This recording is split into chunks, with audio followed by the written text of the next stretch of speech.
మర్రి golden diamonds ప్రారంభోత్సవ మరియు అక్షయ తృతీయ ప్రత్యేక ఆఫర్ గా VA పై ఫ్లాట్ 25% తగ్గింపు. Marri golden diamonds, Kukatpally, Hyderabad. Inter విద్యార్థులకు ప్రయోజనం కలిగించేలా ఇంటర్మీడియట్ విద్యా మండలి కీలక నిర్ణయం తీసుకుంది. ద్వితీయ సంవత్సరం విద్యార్థులు సైతం మార్కుల మెరుగుకు ఇంప్రూవ్మెంట్ రాసుకునే సదుపాయాన్ని కల్పించింది. ద్వితీయ సంవత్సరం ప్రాక్టికల్స్ కు మాత్రం ఇంప్రూవ్మెంట్ పరీక్షలు ఉండవు. ఈ నిర్ణయంతో JEE మెయిన్, అడ్వాన్స్డ్ పరీక్షలు రాసే OC, BC, EWS విద్యార్థులకు ప్రయోజనం కలగనుంది.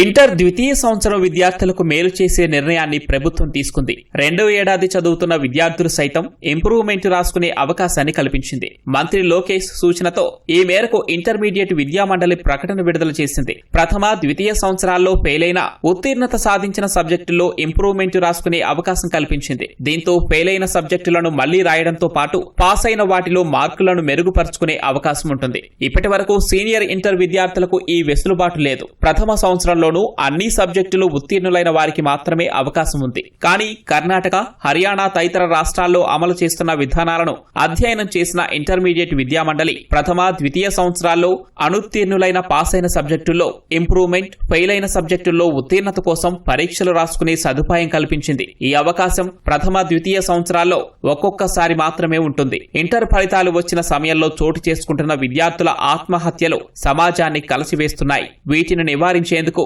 అందరికీ సమాన అవకాశాలు కల్పించేలా మంత్రి లోకేష్ ఈ నిర్ణయం తీసుకున్నారు.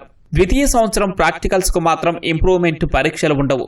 జనరల్, వృత్తి విద్యా కోర్సులకు ఇంప్రూవ్మెంట్ విధానం వర్తిస్తుంది. JEE మెయిన్, అడ్వాన్స్డ్ పరీక్షలు రాసే OC, BC, EWS విద్యార్థులకు ఇంటర్లో 75%, SC, STలకు 65% మార్కులు ఉండాలనే నిబంధన ఉంది. కొందరికి IIT, NITల్లో సీట్లు వస్తున్నా ఇంటర్లో అర్హత మార్కులు ఉండటం లేదు. ఇలాంటి వారు ఇంప్రూవ్మెంట్ లో మార్కులు పెంచుకోవచ్చు. ఏపీ EAP సెట్లో ఇంటర్ మార్కులకు 25% వెయిటేజీ ఉన్నందున తక్కువ మార్కులు వచ్చిన విద్యార్థులకు మరోసారి అవకాశం లభిస్తుంది. అభ్యర్థులు ఫెయిల్ అయిన సబ్జెక్టులను పాస్ అయ్యే వరకు రాసుకోవచ్చునని, దీనిపై పరిమితి లేదని ఇంటర్మీడియట్ విద్యా మండలి స్పష్టం చేసింది. పరీక్ష, ఇంప్రూవ్మెంట్ ఫీజులను ఈ నెల 20 నుంచి 27 లోపు చెల్లించాలని ఆదేశాలు జారీ చేసింది.